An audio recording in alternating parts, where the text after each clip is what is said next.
नमस्कार, एक न्यूज़ 24 देख रहे हैं आप और मैं हूं आपके साथ सितेश सिंह। आपको बता दें कि बीपीएससी परीक्षा को लेकर लगातार छात्र एग्जाम की मांग कर रहे हैं, लेकिन आयोग इस बात को बिल्कुल ध्यान नहीं दे रहा है। हमारे साथ रहमांशु सर हैं, आइए इनसे हम बातचीत करते हैं कि बीपीएससी मामले में अपडेट क्या है, क्योंकि छात्रों को लगातार धरने पर बैठे 1 महीने से अधिक हो गए हैं और इस कड़ाके की ठंड में वो कई समस्याओं का भी सामना कर रहे हैं। वहीं दूसरी ओर आयोग जो है अपनी बातों पे आ नहीं रहा है, यानी छात्रों जो परीक्षा की मांग कर रहे हैं उस पे आ नहीं रहा है। सबसे पहले सर हमारे Q 24 पे आपका स्वागत है। बहुत बहुत धन्यवाद आपका। इतने दिन हो गए, 1 महीने से अधिक हो गए, आयोग ने आप लोगों की बातें नहीं सुनी और रिजल्ट भी अब जारी करने जा रहे हैं, क्या कहिएगा इस पे? क्या कहा जाए उसको, जिसके कान में तेल पड़ा हो, जिसके दिमाग में जो है पाप भरा हो, उसके बारे में आप क्या कह सकते हैं। आप लोगों का अगला कदम क्या है? हम लोग तो अपने इसी कदम पे चले जा रहे हैं। जो रिट दायर हुआ है। कल भी हम एक रिट दायर करने जा रहे हैं, ठीक है, हाई जो है बीपीएससी के अगेंस्ट में। और सारे अपने जो है उसमें सिर्फ छात्र और मैं रहूँगा। मेन तो छात्रों का ही, प्योरली छात्रों का ही होगा। उसमें कोई राजनीतिक दल का कोई इन्वॉल्वमेंट नहीं है और प्योर हम लोग जो है वो केस फाइल करने जा रहे हैं कल। बीपीएससी धरना प्रदर्शन में राजनीतिक दलों की एंट्री को आप किस नज़र से देखते हैं? देखिए, भारत में कोई भी सामाजिक मुद्दा उठेगा तो राजनीतिक दल तो आएंगे ही आएंगे। अब उसको कैसे रोक सकते हैं? आप उसको रोक नहीं सकते। कई लोग कहते हैं इसको हटा दो, कैसे हटा दोगे? एक जो है छोटा सा एक्सीडेंट हो जाता है और वहाँ लोग इकट्ठा हो जाते हैं तो राजनीतिक दल आ जाते हैं। तो ये तो बहुत बड़ा छात्रों का मुद्दा है। जिस देश में आज शुरुआत से जो है बेरोजगारी और गरीबी मुद्दा रहा है, तो उसी का तो एक पार्ट है ये। तो आप राजनीतिक दल को कैसे दूर कर लेंगे? हर राजनीतिक दल आएगा, कोई समर्थन के लिए आएगा, कोई चेहरा चमकाने के लिए आएगा, कोई नाम कमाने के लिए, लेकिन आएंगे तो सब। लेकिन हम लोग तो सबको पहचानते हैं। ऐसा नहीं तो यहाँ सारे बच्चे हैं, मैक्सिमम की उम्र जो है 25 साल से उम्र है ऊपर है, तो वो सब जानते हैं कि व्हाट इज़ राइट और व्हाट इज़ रॉन्ग। तो इसमें हम लोग की कोई गलत और सही की बात नहीं। छात्रों को कई वर्गों में, मतलब कई गुटों में वर्गीकृत कर दिया गया, इसलिए क्या कहिएगा? छात्र कई गुटों में वर्गीकृत नहीं है। दरअसल क्या है कि छात्रों का अपना एक ही है, छात्र तो छात्र हैं, ठीक है। अब क्या है कि यहाँ के आंदोलन से, यहाँ के सत्याग्रह से पहले हर छात्र का अपनी एक राजनीतिक विचारधारा है, उसको आप बदल तो सकते नहीं। छात्र तो कोई पार्टी है नहीं, हम लोग कोई राजनीतिक विचारधारा तो है नहीं। तो जो अलग राजनीतिक विचारधारा के लोग हैं उनको आप कैसे मना कर सकते हैं? तो रहेंगे ही रहेंगे ना। लेकिन जब यहाँ आते हैं तो हमारा एक जो है विशेष उद्देश्य होता है, उस विशेष उद्देश्य के लिए हम लोग बैठे हुए हैं। प्रशांत किशोर जी पूरे मामले में रहे? पूरे मामले में नहीं रहे, जी, पूरे मामले में नहीं रहे। आंदोलन में भी रहे, सत्याग्रह भी वो किए, वो लेकिन उनका इसका परिणाम अभी तक दिखा साहब, नहीं। उनका अलग है, हम लोग का अलग है। आपने कभी देखा कि प्रशांत किशोर जी यहाँ कभी रात में रुके और बैठे हों? देखा आपने कभी? हाँ या ना बताइए। तो आप कैसे कह सकते हैं? उनका अलग है, हमारा अलग है। आप दोनों को एक साथ कंपेयर नहीं कर सकते। कैसे कंपेयर करेंगे आप? लेकिन दोनों तो छात्रों के न्याय के लिए ही लड़ रहे हैं साहब, आप जो है क्रिकेट के मैदान में 2 टीमें खेलती हैं, दोनों जीतने के लिए खेलती हैं, इसका मतलब थोड़ा कि दोनों एक टीम है। जब आप चुनाव में जाते हैं तो अलग अलग पार्टियां एक साथ लड़ती हैं, इसका मतलब दोनों की दोनों पार्टियां एक हैं। तो ठीक है, उद्देश्य एक है, लेकिन दोनों अलग जी, वो राजनीतिक दल है, हम लोग छात्र हैं और टीचर हैं। यानी आपके हिसाब से उनको क्या लगता है, वो छात्रों के न्याय के लिए लड़ रहे थे या फिर अपना एक एजेंडा सेट करके चमकने के लिए आए? उनका अपना एक, भाई वो चाहते हैं कि छात्रों के साथ न्याय मिले, उनका तरीका अलग है, हम लोग का तरीका अलग है। उद्देश्य सेम हो सकता है लेकिन दोनों के अलग अलग प्लेटफॉर्म है ना। दोनों को आप एक साथ मर्ज नहीं कर सकते ना, कैसे कर लेंगे? वर्तमान अपडेट क्या है आयोग की ओर से? देखिए, वर्तमान में तो जो आयोग है उल्टा सा अपना कर ही रहा है। अब उसने जो है आंसर शीट जारी करा है, उसमें 50 गलतियां हैं। अब उसके लिए लड़के जा रहे हैं। OMR शीट जारी किया, उसमें बहुत सारी गलतियां हैं। तो बीपीएससी तो पहले दिन से ही गलती पे गलती करता जा रहा है।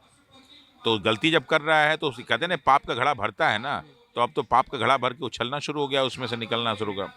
तो बिल्कुल इसका न्याय तो हम लोग के पक्ष में होगा ही होगा, लेकिन साथ ही साथ बीपीएससी के बहुत सारे अधिकारी जेल भी जाएंगे जो इन सारे के सारे पाप में शामिल हैं।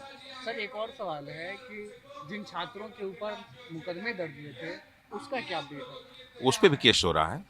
हम लोग तो अभी सरकार से मांग की कि सारे के सारे जो है उन केस को क्वेश किया जाए, तो वो भी चल रहा है। उनको भी सारे के सारे हम लोग कोर्ट के माध्यम, वहाँ से नहीं होता, कोर्ट के माध्यम से करेंगे, लेकिन हम लोग करेंगे, बिल्कुल क्वेश कराएंगे उसको। तो आप लोगों का अगला कदम क्या होगा? यानी अगर मान लीजिए अगर सरकार अभी तक तो मानती नहीं है, तो क्या पुनः प्रदर्शन करना चाहते हैं या फिर कोर्ट का फिर सहारा लेंगे? हमने कहाँ प्रदर्शन किया? कोई जगह बताइए हमने प्रदर्शन किया हो? हम तो पहले दिन से सत्याग्रह बैठे, आज ही बैठे हुए हैं। जब 25 तारीख को हम लोग गए थे तो प्रदर्शन करने नहीं गए थे, अपने बीच का एक छात्र जो है उसने आत्महत्या कर लिया था, उसके सॉलिडेरिटी में हम लोग गए थे बीपीएससी, और हम लोग कोई प्रदर्शन नहीं कर रहे थे, हम लोग किनारे किनारे जा रहे थे। पुलिस ने जब लाठीचार्ज किया तो हम लोग वहीं बैठ गए। तो हम लोग प्रदर्शन तो कहीं नहीं किए ना, हम लोग तो सत्याग्रह पहले दिन से और आज तक चल रहा है। तो हम लोग की रणनीति में ना प्रदर्शन है, ना धरना है, ना मारपीट, ना झगड़ा, तो है ही नहीं। राहुल गांधी आए और मुलाकात करके गए, उन्होंने भी आश्वासन दिया, इसको आप किस नजर से देखते हैं? ये तो बहुत ही राहुल सकारात्मक, गांधी एक बहुत बड़े नेता हैं। एक बहुत सकारात्मक कदम है कि अगर लोग जो है लोकसभा के नेता प्रतिपक्ष आपके पास आते हैं और आपकी बातों को सुनते हैं, तो अब तो ये बात जो है मोदी तक भी पहुंच गई होगी। अगर मोदी भारत के प्रधानमंत्री हैं तो उनके विपक्ष के नेता यहाँ आ रहे हैं, तो अब तो इसको आप मजाक के रूप में तो नहीं लेंगे। अब तो आप पे भी एक दबाव होगा, एक दबाव तो होगा, नैतिक दबाव होगा कि जहाँ छात्र इतने दिन से बैठे हुए हैं और उनको तो आप यहाँ से उठा नहीं सकते, उनकी बात को तो आपको सुनना होगा। आप ब्रह्मांड नायक बनते हैं, ब्रह्मांड के नेता बनते हैं, तो आपको आगे यहाँ देखना तो पड़ेगा ना। चारों ओर दुनिया में गाते रहेंगे कि साहब छात्रों का है, छात्रों का, तो छात्रों को देखना तो चाहिए।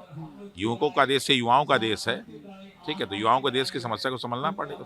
कुछ नेता आते हैं, एक दिन मुलाकात करके जाते हैं और पूरा एक महीना बीपीएससी से नए नए बयान देते हैं। देखिए, कोई भी अगर राजनीतिक दल का व्यक्ति आता है यहाँ, तो उसको हम भगा तो सकते नहीं। एक दिन के लिए आया तो सही, अपने जो है मुद्दे को उठा तो रहा है। बहुत तो सारे लोग मुद्दे भी नहीं उठा रहे हैं, तो अगर वो 100 दिन मुद्दा कह रहा है और बहुत सारे पत्रकार तो ये सुनना चाहते हैं, तो इस पर जो है आना चाहिए, बिल्कुल मुद्दा उठाना चाहिए। जनप्रतिनिधि का काम ही तो यही है ना। तो आपकी मिलता है, क्या दिक्कत है उसमें? आपकी समस्या में आपके साथ खड़ा होता है, बहुत बड़ी चीज़ है। सर, एक सवाल आखिरी मेरा ये रहेगा कि जिस तरीके से राजनीतिक दलों की एंट्री हुई, छात्र बिखर गए। कौन कह दिया बिखर गए? कल आए थे नीलोत्पल मृणाल, आपने देखा कितने बच्चे थे? कोई बिखरेंगे नहीं भाई। आइए, आपको नजर आता है बिखर के, कहाँ गए? कहीं तो अब यहाँ सारे बच्चों को इकट्ठा कर दें हम लोग, खाने रहने की व्यवस्था करेंगे आप? अगर करेंगे, अपने जो है चैनल के मालिक से कहिए कि साहब जो है 5-4 बच्चों के रहने खाने की व्यवस्था कर दीजिए, कल ही 5000 बच्चे आ जाएंगे। प्रशांत किशोर जी तो कह रहे हैं कि हम व्यवस्था कर रहे हैं उनके भाई, सारी वो सुविधाओं का। फिर कह रहे हैं बच्चों के पढ़ने कर के लिए दें, उन्होंने बनाया है। कर दें, गर्दनी बाग में कर दें, स्वागत है उनका। गर्दनी बाग में 5-4 बच्चों की व्यवस्था कर दें, स्वागत है। कहाँ हम लोग रोके हैं? गर्दनी बाग में कर दें, 5,000 का 10,000 कर दें, देखिए बढ़ता है कि नहीं बढ़ता है। वहाँ में और यहाँ में क्या फर्क देखते हैं साहब, वो उनका राजनीतिक दल का है ना, यहाँ छात्रों का है ना। हम लोग 5 दिन से बैठे हुए हैं ना। क्या कि गंगोत्री में और जो है प्रयागराज में क्या अंतर है? तो जाके ज्ञानियों से पूछे क्या अंतर है, तो आपको मालूम हो जाएगा। भाई, जो गंगा जल तो पटना का भी है, गंगा जल प्रयागराज का भी है, तो कुंभ प्रयागराज में क्यों लग रहा? पटना में लग जाता, जगह की कमी है क्या? पटना में ही लग जाता, क्या दिक्कत है? तो क्या यहाँ प्रयागराज में जो है, यहाँ पटना में कुंभ लगता है क्या? हर जगह का अपना महत्व है ना। तो ये थे हमारे साथ रहमांशु सर, जो बीपीएससी मामले को लेकर वर्तमान अपडेट क्या है, साथ ही जो छात्रों का अगला कदम क्या होगा ये भी बताएं, और इस मामले में राजनीतिक पार्टियों की एंट्री जो रही वो किस नज़र से छात्र देखते हैं, साथ ही रहमांशु सर देखते हैं, इस पर भी हमने जिक्र किया। ऐसे ही तमाम अपडेट्स को देखने के लिए देखते रहें न्यूज़ 24।